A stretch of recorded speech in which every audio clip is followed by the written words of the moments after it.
This channel does not promote any violent, harmful, or illegal activities. All content provided by this channel is meant for an educational purpose only. Supreme কোর্টের দিকে নজর তো ছিলই, সেখানে কি কি হলো, কোন কোন বিষয় উঠে গেল সেটা যেমন জানালাম, তার পাশাপাশি আজকে সারাদিন কোথায় কি হলো এবার সেই দিকটা নজর রাখা যাক। কাল বাদে পরশু মহালয়া, শুরু হয়ে যাচ্ছে দেবী পক্ষ, জোর কদমে পুজোর প্রস্তুতি চলছে, দোকানে দোকানে ভিড় চোখে পড়ছে। কিন্তু এই ছবিটা কিন্তু বাংলার সব জনপদের নয়, সব কেড়ে নিয়েছে বন্যা, এখনো জল নামেনি। সামান্য ত্রাণ পৌঁছলেও শুরু হয়ে যাচ্ছে কারাকারি। এমন ছবি দেখলে চোখের কোনা ভিজবে আপনারও। কবি শঙ্খ ঘোষ লিখেছিলেন, এই কলকাতার মধ্যে আছে আরেকটা কলকাতা। সামান্য একটু বদল এনে যদি বলা যায় এ বাংলার মধ্যে আছে আরেকটা বাংলা, ভুল হবে না একটুও। পুজো আসছে, ভিড় উপচে পড়েছে পুজোর বাজারে। কলকাতার দোকানে দোকানে ঠাঁই নেই ছবি।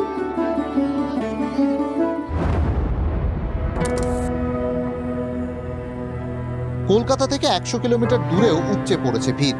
তবে এই ভিড়ের চরিত্রটা আলাদা। ত্রাণ দেখলেই ঝাঁপিয়ে পড়ছেন মানুষ। বন্যার জলে ঘোলা পুকুরের জল, নলকূপের জল, তা দিয়েই তেষ্টা মেটাতে হচ্ছে। তাই বোতলবন্দি জল দেখলেই ছুটে আসছে অজস্র হাত। ত্রাণ আসছে, কিন্তু একেবারেই যথেষ্ট নয়। মুড়ির প্যাকেট নিয়ে চলছে কারাকারি। টানাটানিতে প্যাকেট ছিঁড়ে মাটিতে গড়াগড়ি। তারপর ওই মুড়ি, কাদামাটিতে পড়ে থাকা ওই মুড়ি খুঁটে নিতে দেখা গেল মহিলাদের।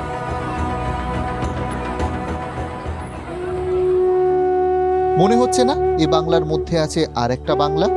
সত্যিই আছে। জায়গাটা হুগলির ধান্যঘড়ি। আশেপাশেই বন্দর, তালিত, মারোখানা, নারায়ণপুর, পুরসুরা।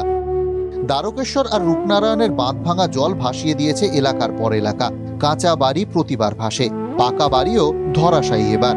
কেউ ভাঙা দালানে বসে ফুপিয়ে কাঁদছেন, কেউ রাস্তার পারে ছাউনির পাশে বসে। কথায় হতাশা আর হতাশা। আমাদের বাড়ি ঘর পড়ে গেছে, এক কোমর করে জল, মাটির ঘর পড়ে গেছে। ছেলে মেয়েদিকে ভাত দিতে পারছি না বাবা, এক মুঠো অন্ন তুলে দিতে পারিনি। আমাদের সব ঘর দুয়ার সব ডুবে গেছে, খেতে পাইনি। তারপরে ডুবে গেল সব, আমাদের খেতে পাইনি। এখানে এসে দুটো দেখতে পাচ্ছি, আমাদেরকে কেউ বলে না। তিরপল খাটিয়ে আছি, ঘর বাড়ি সব বন্যায় ডুবে গেছে, কোনো থাকা চলছে নেই। খুব সংসারও খুব কষ্টের মধ্যে চলছে, কোনো কাজকর্ম নেই, খেতে পাচ্ছি নি। যে যেটুকু পাচ্ছে দান করছে, ওতেই আমাদের চলছে। এখনো জমে বন্যার পচা জল, চারিদিকে দুর্গন্ধ। এখানে পুজো শব্দটাই বেমানান। আরামবাগ খানাকুলের অভিধান থেকে এবারের মতো মুছে যাওয়ার পথে পুজো। কিভাবে হবে পুজো যেখানে ত্রাণের জন্য হাহাকার, পেটের দুমুটো খেয়ে পড়ে বেঁচে থাকার লড়াই, মাথার ওপর থেকে ছাদ চলে গেছে, বাড়ি চলে গিয়েছে, এখন লড়াই বেঁচে থাকার। আমরা রাস্তায় বসে আছি, এই পুজো পাজা আমাদের কি করে কাটবে, কোথায় কি পাবো? পুজো কি আমাদের বলো কেটে পুজো, আমরা নিজেরা খাবো কি আর ছেলে মেয়েদের জাপান কিনবো কি? পুজো আসতে পুজোর কি কোথায় কি পাবো?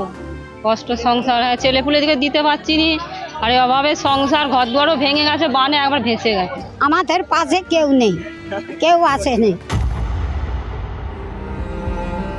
আনন্দের লেশ মাত্র নেই ছোটদের জীবনে।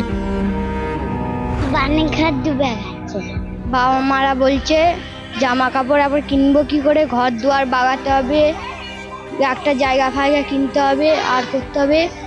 তারপর মারা বলছে দাগা কাপড় কিনে দেবো না, তো দিয়ে ঘর করে দিই, তারপর জামা কাপড় কিনে দেবো। বিজ্ঞাপনী সংস্থা স্লোগান তোলে, পুজোর আগে চাই নতুন জামা। জামার চেয়েও জরুরি এখন ছাদ।